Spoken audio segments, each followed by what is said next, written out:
Dias Marquez. Hey everybody, welcome to the Us Podcast, a podcast about us. It's all of us, bro. Whoa, and my name is Angel Salinas. My name is Chris Carmona. And welcome to the first episode of the Us Podcast in conjunction with Me Too and our first video recorded episode. So now you get to see how incredibly beautiful we are. Yeah, oh my God. Okay, so little quick background. Me and Chris did a couple episodes of a podcast last summer. That's right, last summer. Yeah, and now we're back, better than ever, looking prettier than ever. And specifically this episode today, we're talking about Valentine's Day. That's why I'm wearing pink. We're color coordinated. And that's why Chris is wearing red. And me and Chris always kind of differ in our opinions a lot of the time. And specifically about Valentine's Day, we're going to be talking about how I never really had a significant other during Valentine's Day. And Chris? Whereas most of my adult / young adult life, I've had girlfriends to spend it with. But these last 2 years, including this one, have been... He's been writing solo. And I'm fine. Yeah, I was worse last year. He's fine now. Yeah, if you I'm listen to now. the others, it's not very... If anybody's coming from season 1, they know. Yeah, they know Chris went through a good amount of sadness. But I don't think I talked about that often. No. Oh, yeah. Right. So we're going to be talking about how to survive Valentine's Day with and without a significant other. Coming from people who have the experience. Yes, exactly. And we're going to tell it to you like it is. That's right. We're like Trump. Yeah. So for me, I never really felt a need to have like a significant other. Like Valentine's Day never really felt like a day where... Actually, you know what? I'm lying. That was me trying to be like... So cool. Yeah, it's like, I don't need that. I didn't even really need it, but I will tell you, stay off social media when Valentine's Day hits. Yeah, it's true. I'm just constantly going to be reminded that, that I'm alone. But Valentine's Day doesn't have to be like that. It doesn't. No. It really doesn't. But, Chris, tell me about some really good Valentine's Days that you've had that you don't have anymore. Oh, wow. Way to sock it to me. No, so Valentine's Day, I've been fortunate enough to have spent it since I was 15 with women. Nice. I had a...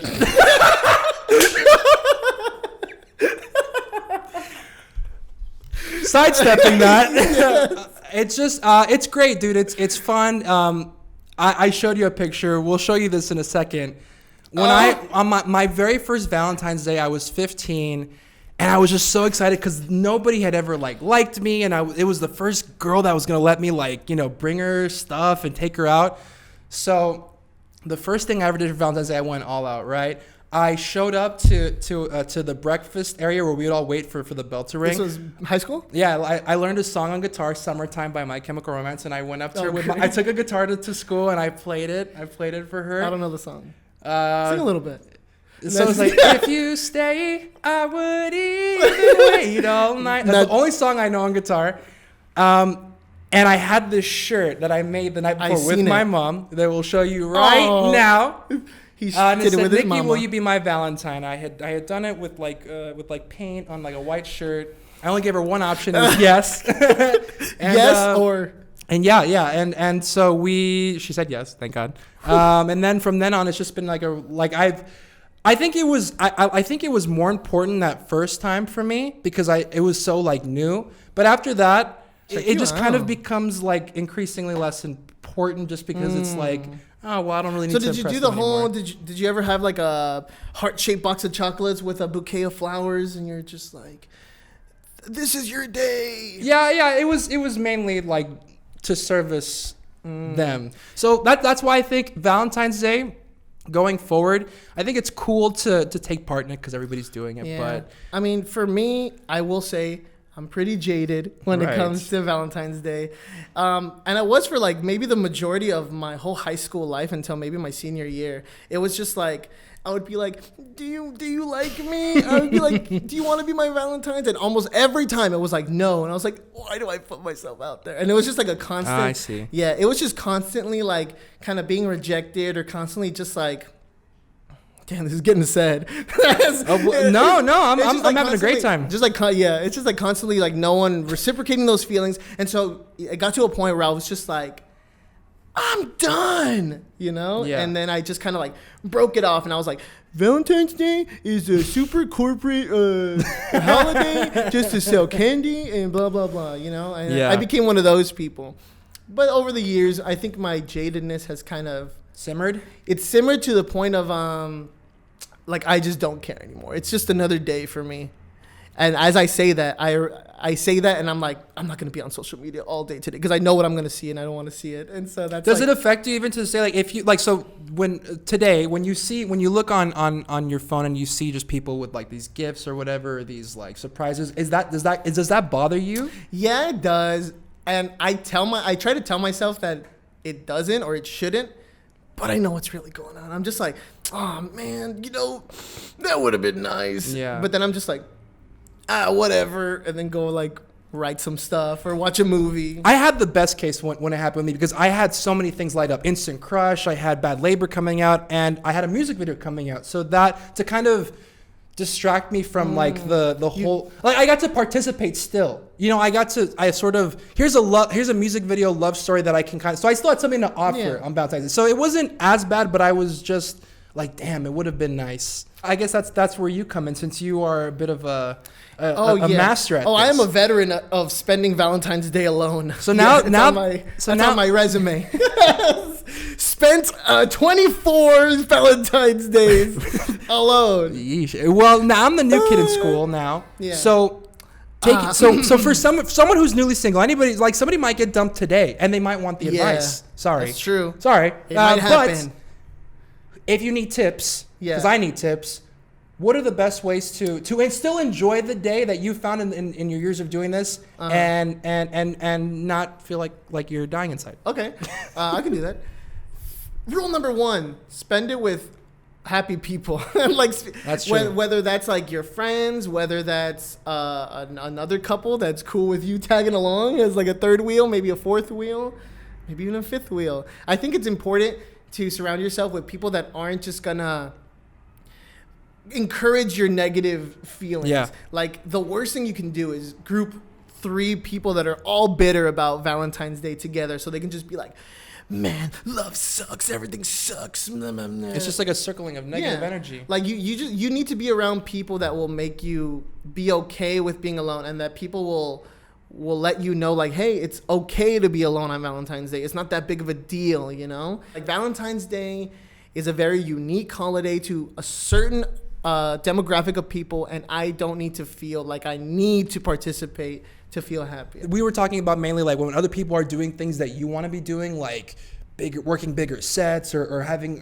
the jobs that you want. When you look at things like that on social media, instead of getting upset, just think, that's awesome. That's really good for them, because it just helps. It's even if you don't totally mean it, it just helps. It's better than to be looking at it spitefully, because then you're telling yourself subconsciously, I don't want this. Yeah. And so then that's why you keep finding yourself in the same position year after year after year, because you have this negative reaction to this like really happy thing when you know damn well if you were a part of this institution, you'd be just as corny and happy as they are. Very true. Very true.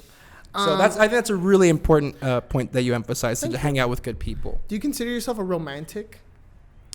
I used to when I was little, and I am very romantic, but I'm not the outwardly like, I'm gonna do a big old thing for you. That used to be my thing, but it's so tiring to do that, and I'm like, I'd rather put that energy. Money. Those bears cost a lot of money. Yeah, you can ask my mom how much. Shout out. Yeah. I've seen people go to like flower shops, like, I'm gonna get a dozen roses, and they're like, ooh, maybe like 6 roses. Just cut it down. Instead. So I think I'm a romantic in more private, intimate moments, but as far as like, I gotta show up, I think just because that was so rare back then before like Instagram blew up, but now that it's blown up, there's such an oversaturation of it. I'm like, you know what's the opposite of that? What's different, more special? It's just something, just a connection, you know. You don't have to send mariachis to someone's house. Exactly. Have you ever done that? No, I've never done that. I knew someone that did that, and it blew up in his face. No way. Yeah. Okay, let's do a quick side swipe. What happened? It just like, it was the classic. She broke up with me, so I'm gonna win her over by sending her mariachis. No, she broke up with him? Yeah. Before? Yeah. Before. Oh my God. And then bro, it's like, why? and then it's like, I know what's gonna win her over. A bunch of mariachis.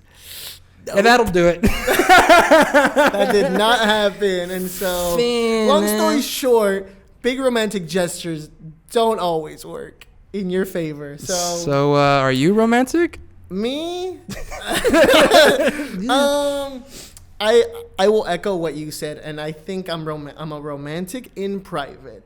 I will say things to people that I'm interested in that are very intimate, very personal. Mm-hmm. But you know me, I don't like public displays of affection. Right. So that includes grand gestures. I will not be marching to your house in a suit with chocolates and roses and stuff and just be like, confess my love to you. Mm-hmm. I don't think I can do that. Well, okay, so then what's the most romantic thing you've ever done for someone? I was dreading this question because I cannot think of a single thing, and that's gonna make me look so bad. But yeah, I can't think of like any big romantic thing that I've done for anybody that I would be like, that was good on me. I've had people do things for me, which is, nice. Thank you. But what about you? What's the most romantic thing you've done? Well, I already talked about the shirt. I think that was like borderline one of the most like, learning a song from scratch. Thankfully, it was 4 chords. But the second most romantic thing I think I've ever done was I wrote another song on ukulele, and I performed it for my ex to ask her to prom. So it was like, hey, baby, Dang, will you go to prom with me? Oh, my God. And, I said, I can't believe it's 2 weeks away. You did. I wrote this song so you could be happy. You're everybody. You're everyone I made fun of in high school. Yeah. Wow. But I looked good doing it, so it wasn't totally corny. I was super hot in high school. I was. We could show Quote pictures. of the episode. I was super hot in high school. I was. Well, now that we're wrapping up, Angel and I, we're first and foremost filmmakers, so Yes. we have a couple movies that we recommend to watch by yourself or with a significant other. I think these movies can be both. The way I approached my list was kind of like, I'm a very pessimistic person, and so when I see these sappy romance movies, I'm just like, whatever. But these movies that I've seen kind of made me believe in love again. As cheesy as that sounds, like these are the movies that made me believe in love again. And my number one pick is gonna be cheating because I'm actually picking 3 movies, but I'm gonna call it one, the Before trilogy. Yes. Chris loves them. I love them. There's these 3 movies: Before Sunrise, Before Sunset, Before Midnight. It's a love story chronicled over 14 years. Mm-hmm. And same actors, filmed 7 years apart, every movie. And it's so beautiful. And it just shows you how love is this evolving thing. And it's not just one thing forever. It's beautiful. It's such a beautiful portrayal of like love in its reality. And they're amazing. My first pick is going to be Punch Drunk Love. Really quickly, I think this is like the most unconventional romantic movie of all time, but it's also really just an excellent piece of cinema by Paul Thomas Anderson. And why I would recommend watching it with someone or without is because you look at this guy that Adam Sandler plays, Barry Egan, and you think, dude, who would ever get with this weirdo? But if someone that is like as socially inept, weird, angry, and just like flat out awkward as this guy can find someone that just like really wants to just dedicate all of her love to him, it's like, you'll be fine too. It's like these 2 misfits meet each other and they're like, wow, we're perfect for each other. Exactly. And we come to the end of this episode. Wow. Oh my God. Incredible. This was really cool. This is shorter than me and Chris have experienced, so it feels like we ran a marathon. I'm winded, dude. I'm kind of out of breath, but before we go, we have to shout out the homies that made this possible. Me too. Thank you so much. God. This is crazy. This was something we had talked about in our early days. Like, what would be cool? Getting on Me Too. Yeah. Guess what, boys and girls and non-binary folks? Yeah, we here. We out here. We straight out here. And we got to shout out not just Me Too, but their awesome service called Barrio Box. Barrio Box. Nah, but they got a lot of cool stuff. They got tons of Wacardo things. They got shot glasses. And I think the best part about it is that they always feature new materials from different Latin businesses. Yeah, Latinx businesses. Big shout outs to me too. Big shout outs to Barrio Box. And we also have to do another quick shout out for this beautiful mural back here of our logo. Shouts out to our homie Amairani for designing that for us. A beautiful chalk logo drawn at 2 a.m. because we're laggers. So, it's Valentine's Day. Yep. My show's out today. Instant Crush, our first 2 episodes. Instant Crush is plug. The point of the Us podcast has always been to highlight local artists, highlight like all our homies that are doing big things. And today, an Us podcast alumni, Katsuoso, releases his new song called Kiss You Better. Chris, what do you think? What do you think about this song? It's awesome. I'm going to censor that out. But it's awesome. Katsu is one of the people that are really killing it for the brown music community. Please go check it out. He's a dear friend. Go support the homie. Go listen 100 times, 1,000,000 times. We're going to leave you with a 30-second snippet of his song, Kiss You Better. It's going to be cool. It's going to be cute. And we will see you folks next time. Catch you later. Bye. Bye-bye.